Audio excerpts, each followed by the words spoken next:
지난 새벽 총진군 때 요셉에 대해서 말씀을 드렸어요.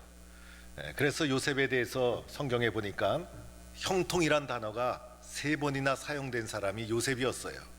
39장 2절에 보니까 그가 형통한 자가 되어서, 또 39장 3절에 보니까 그의 범사에 형통하게 하심을 보았더라. 그리고 39장 23절에도 보면 여기에는 또 이제 여호와께서 그를 범사에 형통하게 하셨더라라고 하면서 요셉에게만은 성경에서 특별히 3번씩 형통이란 단어가 사용되고 있는데, 3번씩 형통이란 단어가 사용된 사람은 요셉뿐이었어요. 성경에서 형통이란 단어가 사용된 사람이 누굴까 살펴보니까 요셉이 있었고 여호수아가 있었고 히스기야가 있었는데, 그 중에서 요셉만이 3번에 걸쳐서 형통이란 단어가 사용된 사람이 요셉이었어요. 요셉이 이렇게 특별한 형통의 축복을 누린 이유가 있었죠. 여호와께서 하신 것이었어요. 그래서 요셉의 형통의 그 앞부분을 보면 여호와께서 함께 하심으로, 여호와께서 도와주심으로, 여호와 하나님이 그와 함께 하심으로 그가 형통케 되었다, 이렇게 말씀하고 있어요. 요셉만큼 파란만장한 삶을 살아간 사람이 어디 있었을까? 그래서 요셉은 대부분의 삶이 고난의 삶이었어요. 시기를 받고 모함을 받고 억울함을 당하고, 그래서 인생이 잘 풀리지 않았던 사람이 요셉이었어요. 그래서 요셉은 가장 실패한 사람으로 인생이 끝날 수도 있었어요. 그러나 억울한 일이 있어도, 그리고 모함을 당해도 환경과 상황보다 더 중요한 게 있었죠. 무엇이었습니까? 여호와 하나님. 그래서 여호와 하나님을 의지하고 하나님께 순종하고 말씀을 붙잡고 이렇게 이겨나갔던 사람이 요셉이었고, 그래서 요셉이 마침내 이러한 과정을 통해서 성숙하고 성장하고 하나님이 그와 함께 하심으로 형통케 되는 은혜와 축복을 누린 자가 요셉이었던 것입니다. 이런 요셉의 형통의 축복을 누리는 동부의 성도가 되기를 축원합니다. 저는 요셉에 대해서 묵상을 하면서 지금이야말로 우리나라에 요셉과 같은 인물이 꼭 필요한데, 요셉과 같은 인물이 우리나라에 꼭 필요한 때가 바로 지금이 아닌가. 우리나라는요, 국토도 좁아요. 그리고 자원도 풍부하지 않아요. 그리고 주변에 강대국들에 딱 둘러싸여 있어가지고 나라가 생존하기가 아주 벅찬 나라가 우리나라예요. 그래서 우리나라는 믿을 수 있는 건 딱 하나, 인물이 좋아야 돼요. 그래서 우리나라는 유달리 교육열이 높은 이유가 바로 여기에 있는 거예요. 우리나라의 생존의 길은 인물을 잘 만들어내는 데 달려 있는 거예요. 그래서 오늘 이 위기의 때에 요셉과 같은 인물이 나타나면 얼마나 좋을까. 그런데 가만히 생각해 보면 우리도 요셉과 같은 인물이 되지 못했고, 또 우리도 요셉과 같은 인물을 키우지 못했던 거예요. 그래서 이제는 요셉 같은 인물로 살아가야 되겠다, 또는 요셉과 같은 인물을 만드는 사람이 되어야 되겠다, 이런 다짐과 결단을 하지 않을 수가 없는 것입니다. 오늘 요셉과 같은 인물 비슷한 사람이 오늘 말씀에 나오는 히스기야 왕이었어요. 그래서 성경에 보면 히스기야에게도 형통하게 되었더라, 이렇게 표현하고 있어요. 그래서 이 히스기야는 어떤 사람이었는가? 분열 왕국 시대의 위대한 왕이 히스기야였어요. 히스기야는요, 불과 25세 때 남유다 왕국의 13대 왕으로 왕위에 오르게 됩니다. 그리고 히스기야는 13대 왕이 되어서 자그만치 29년을 나라를 다스리게 됩니다. 여러분, 25세면요 청춘이잖아요. 얼마나 젊은 나이예요. 경험도 부족하고 지식도 부족하고, 그래서 25세의 왕이 되어서 실패할 확률이 높은 거예요. 그런데 히스기야가 얼마나 잘했는지 29년 동안 나라를 잘 이끌어 가게 됩니다. 오늘 히스기야 왕에 대해서 오늘 읽은 18장 3절 말씀에 이렇게 평가를 합니다. 그의 조상 다윗의 모든 행위와 같이 여호와 보시기에 정직하게 행했다, 이렇게 히스기야를 표현하고 있는 거예요. 먼저 보면요, 다윗과 같았다는 거예요. 다윗이 어떤 왕이에요? 이스라엘 역사의 가장 위대한 왕. 그래서 모든 왕의 모델이 되는 사람이 다윗이었고, 모든 사람을 평가하는 기준이 다윗이었어요. 그런데 대부분 왕들은 이렇게 평가를 받습니다. 다윗과 같지 아니했다. 대부분 다윗을 닮지 못했어요. 대부분이 약한 왕이었어요. 그런데 오늘 히스기야 왕은 다윗과 같았다라고 하면서 다윗과 아주 견주는 훌륭한 왕으로 히스기야를 인정하고 있더라는 거예요. 또 하나는 여호와 보시기에 정직했다. 성경에서 사람을 판단하고 평가하는 기준은 하나님이 보시기에 어떠하였는가. 세상 사람들이 보기에는 야, 저 사람 훌륭하고 성공한 것 같은데 하나님 보시기에 잘못되면 그건 잘못된 거예요. 그래서 성경의 기준은 하나님 보시기에 어떠하였는가. 하나님은 우리의 속 사람을 보시는 분. 그런데 히스기야를 하나님이 어떻게 보셨냐? 하나님 보시기에 정직한 사람이었다. 대부분 왕들은요, 하나님 보시기에 정직하지 못했다, 하나님 보시기에 악한 왕이었다, 이렇게 평가를 받는데 히스기야만은 하나님 보시기에 정직한 왕이었다라고 평가를 받았으니 이것만 하더라도 히스기야가 얼마나 훌륭한 왕입니까? 그래서 5절 말씀해 보니 그의 전후에 유다 여러 왕 중에 이러한 자가 없더라, 이렇게 설명을 합니다. 그래서 유다 왕국에 여러 왕들이 있었잖아요. 히스기야가 벌써 13대 왕인데 히스기야 이후에도 왕이 있었고, 그런데 북이스라엘도 여러 왕들이 있었어요. 많은 왕들이 있었는데 그 중에 히스기야에게 견줄 만한 왕이 없었다. 이래서 히스기야를 아주 다윗에 견주는 훌륭한 왕으로 성경이 평가하고 있더라는 거예요. 역사에 보면요, 정직한 왕이 많습니까? 악한 왕이 많습니까? 악한 왕이 많은 거죠, 그죠? 예. 정직한 왕을 거의 찾아볼 수가 없어요. 그런데 왕이 그 자리에 쉽게 오르는 겁니까? 왕이 되기 위해서는 후계자로 지명을 받고 나서 왕으로서의 훈련과 교육을 받게 되죠. 그래서 공부도 많이 해야 되고 지식도 얻게 되고 역사와 철학 여러 가지를 이제 준비를 갖추어서 이제 선왕이 죽고 나면 이제 왕세자가 왕에 딱 등극을 하게 됩니다. 그래서 왕이 되고 나면 나라를 잘 다스리고 싶지 않은 왕이 어디 있겠어요? 그런데 사람의 뜻대로 되지 않더라는 거예요. 권력을 잡고 나면 사람이 변심하기도 하고 또 자기의 지식과 능력을 가지고 나라를 이끌어 가려고 해도요, 잘 되지 않는 거예요. 그래서 대부분이 선하고 좋은 왕이 되고 싶지만은 결론은 악한 왕으로 끝나요. 그래서 악한 왕이 대부분이었어요. 대통령도 마찬가지예요. 우리는 좋은 대통령 만났으면 하지만은요, 좋은 대통령 만날 가능성이 불행하게도 거의 없어요.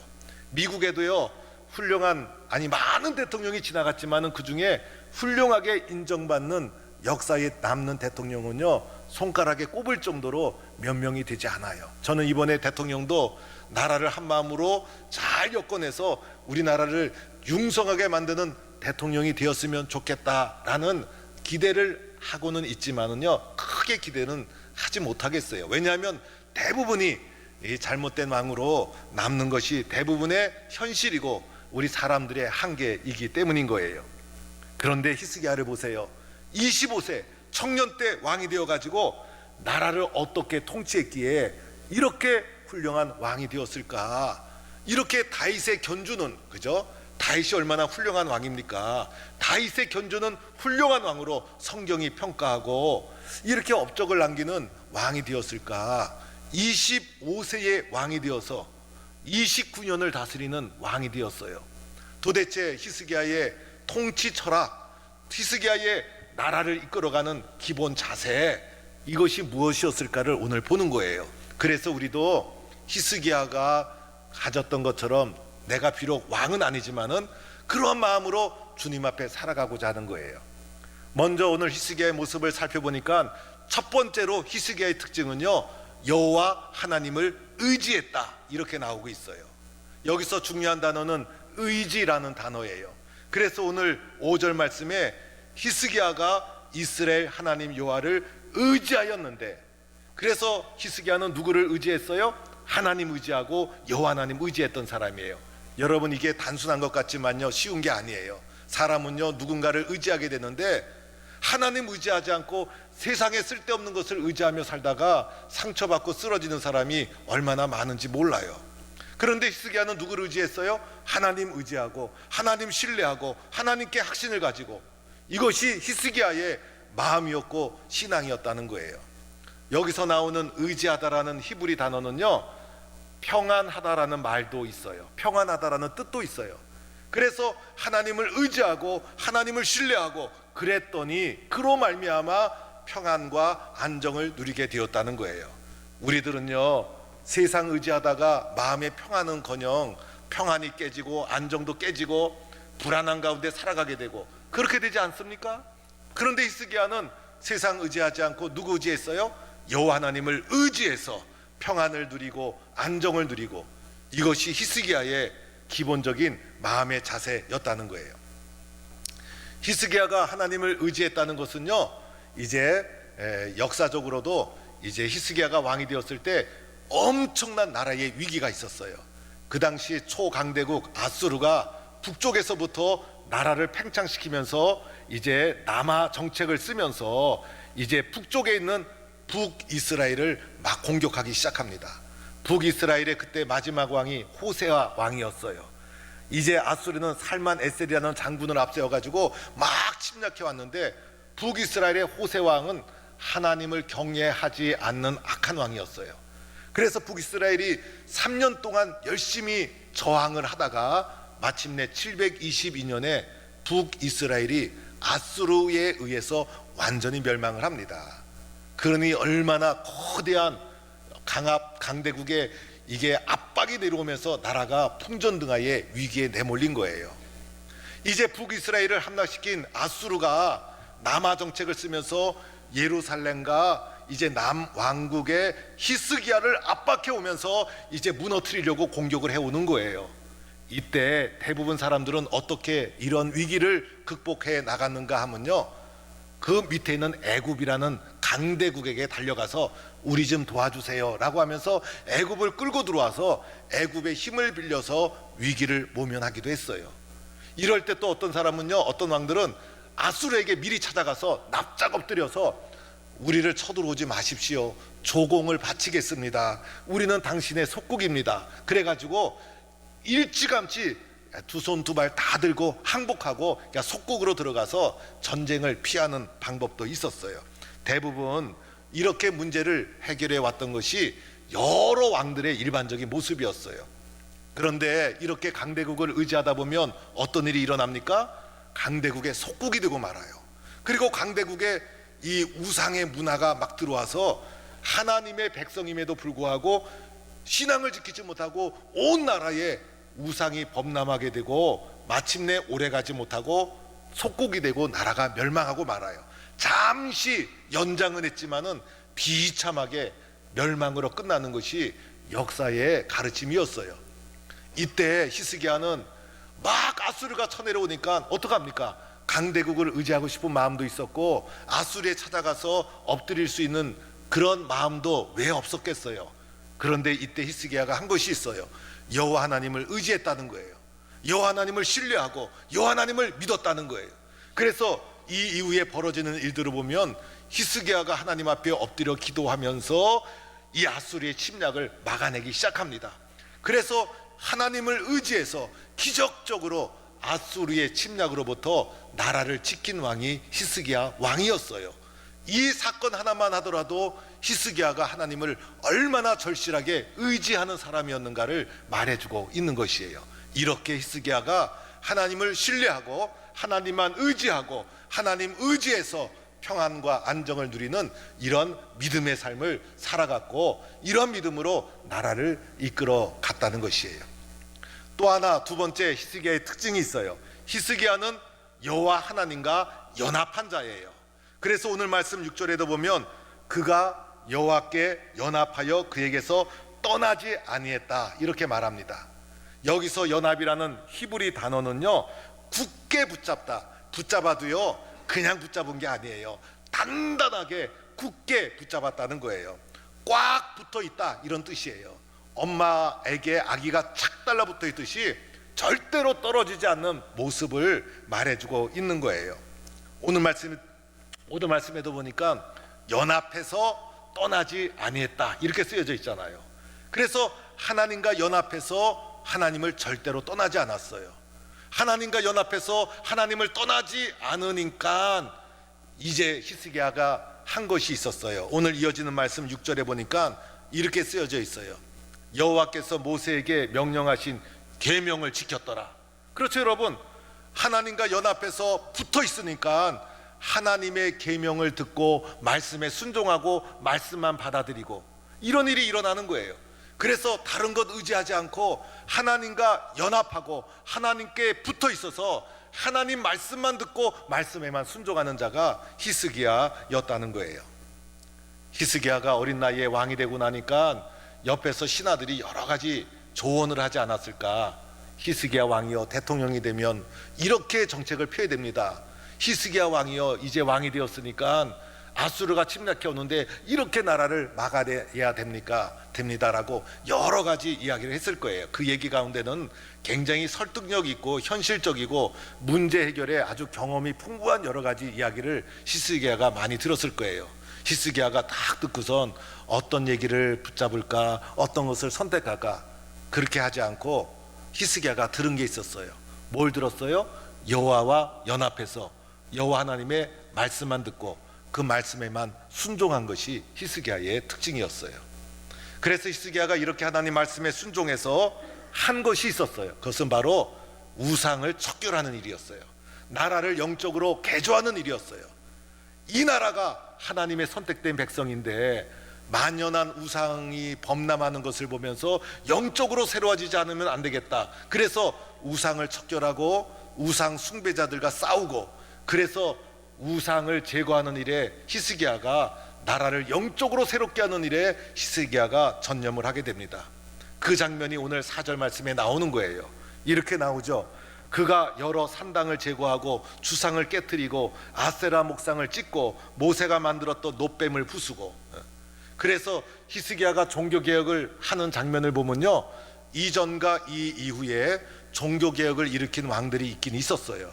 그런데 그때보다도 훨씬 광범위하게, 훨씬 길게 히스기야의 장면을 성경이 증언하고 있는 거예요.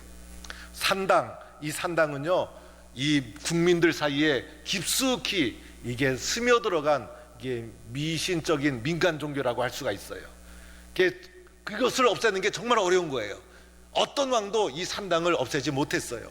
그런데 히스기야는요, 과감하게 이 산당을 딱 없애고 예루살렘 성전 중심에 여호와 신앙을 회복시킨 사람이 히스기야였어요. 또 대표적인 이 우상 중에 하나인 아세라 목상 찍어버리고 이 돌로 만든 주상도 다 무너뜨리고, 심지어는 놋뱀이 있었는데 이 놋뱀은 모세가 강야에서 들어서 그것을 바라보는 자들이 구원을 받는 하나님의 구원의 도구였는데 후에 사람들이 이것을 미신적인 도구로 사용했어요. 이것을 숭배하는 일이 벌어졌어요. 그러자 히스기야가 가감히 그 놋뱀을 깨부셨어요. 그래서 그것을 누후수단이라, 깨어진 조각이다, 이런 뜻을 가진 누후수단이라 불러버렸어요. 그래서 모든 우상을 과감하게 제거했어요. 여기에 쓰여진 동사를 보면요, 이렇게 쓰여져 있죠. 제거하다, 깨뜨리다, 찍다, 부수다, 단호하고 엄격하고 철저하게 영적 갱신을 일으키는 히스기야의 모습을 보게 됩니다. 이것이 히스기야의 모습이었어요. 하나님을 의지하고 하나님을 연합하고. 여러분, 우리는 코로나 때문에 힘든 기간을 보내고 있는데 이때일수록 여호와 하나님을 더 의지하고 하나님께 연합하고 이렇게 이겨나가야 되는 거예요. 그래서 혹시 마음이 영적으로 나태한 질문이 있다면 빨리 하나님께 돌아와서 또 하나님을 의지하고 하나님과 연합해야 되는 거예요. 제가 주중에 울진 산불 현장을 한국교회 봉사단과 함께 방문을 해서 살펴보았어요. 그래서 어떤 데는 교회가 전소되기도 하고, 또 우리 임정건 목사님 교회 성도들도 피해 입은 성도가 있고, 그래서 둘러보면서 기도도 해주고 한국교회 봉사단 목사님들과 함께 위로해주고 이렇게 돌아왔어요. 그러던 중에 불탄 예배당 옆에 축사가 하나 있었는데, 축사가 거기서 불길이 딱 끝나가지고 축사가 살아있는 거예요. 야, 축사가 어떻게 불이 안 탔나 이 얘기를 하다가 축사 얘기가 나온 거예요. 거기 있는 분들이 하는 얘기가, 불이 막 밀려오니까 어느 축사에서 주인이 소 20마리를 얼른 풀어버렸대요. 그랬더니 소들이, 불길이 막 밀려오니까 소들이 살려고 막 도망갈 거 아닙니까? 그래서 소들을 살렸다는 거예요. 그런데 불이 다 꺼지니까 풀어놨던 소들이 다 집 찾아오더라는 거예요. 그래서 소들이 다 집 찾아왔대요. 또 이야기를 하니까요, 옆에 있던 어떤 분이 한 얘기가, 거기 옆 동네는 개를 키우는 분이 있었대. 그러니까 이 개를 이제 사육을 해가지고 이제 이렇게 음식점에 배달하는 그런 개 이게 사육장이었던 것 같아요. 그 개들은 풀려나면 얼른 도망가야 되잖아요. 도망가야 살잖아요. 불길이 막 오는데 그 개들도 다 풀어줬대요. 살으라고. 그런데 그 개들은 좀 도망가서 영영 안 오면 좋겠는데 그 개들도 불이 꺼지고 나니까 다 돌아왔대요. 그래서 떠났던 소들도 돌아오고 떠났던 개들도 이렇게 돌아왔다고. 그러면서 참 희한하다. 그래서 우리가 코로나가 때문에 힘들고 어려운 고난이 닥치고 그래도요, 신앙이 때로는 약간 미지근해질 수도 있지만요, 정신을 차리고 다시 하나님 의지하고 하나님 연합하는 쪽으로 빨리 우리도 돌아와야 되는 거예요. 오늘 히스기야가 이렇게 하나님께 연합하고 의지했더니 오늘 말씀해 보니 하나님께서 해주시는 것이 있었어요. 하나님이 그와 함께 하시매. 하나님도 함께 하셨어요. 그리고 어떤 결과가 주어집니까? 그가 어디로 가든지 형통하였더라. 형통의 축복을 누리게 된 거예요. 우리는요, 히스기야 모습을 보면서 깨닫는 것이 있죠. 히스기야 말고 여러 왕들이 있었잖아요. 그 중에 히스기야보다 더 똑똑한 왕이 없었겠어요? 히스기야는 25살의 왕이 되었는데 히스기야처럼 경력 많은 사람은 없었겠어요? 그런데 그 사람들은 히스기야만큼 훌륭한 왕이 되지 못했을까? 하나님 의지하지 않았기 때문이에요. 히스기야는 25살의 왕이 되어서 아수르가 남하하는 엄청난 위기적 상황의 왕이 되었는데 어떻게 이렇게 역사에 남는 왕이 되었을까? 하나님 의지하고 하나님과 연합했기 때문인 것이에요. 내가 내 지식, 내 경험 가지고 하다 보면요, 오래 가지 못해요. 그러나 어려움이 있었고 위기가 있고 환란이 닥치더라도 하나님 끝까지 의지하고 하나님과 끝까지 연합하면 하나님이 함께 하심에 그를 범사에 형통케 하셨더라. 이런 축복을 누리는 성도가 될 줄로 믿습니다. 나는 무엇을 의지하며 살아가고 있는가? 나는 무엇과 연합하여 살아가고 있는가? 하나님 의지하고 하나님과 연합하는 성도가 될 수 있기를 축원합니다. 어떤 일이 있어도 나는 하나님 없이는 못 살아요. 나는 하나님 의지해야 마음이 평안해요. 나는 하나님 한 분만으로 확신하며 살겠어요. 나는 하나님께만 마음을 다 드리겠어요. 나는 하나님께 착 붙어 있어요. 나는 하나님과 연합해서 살아갈래요.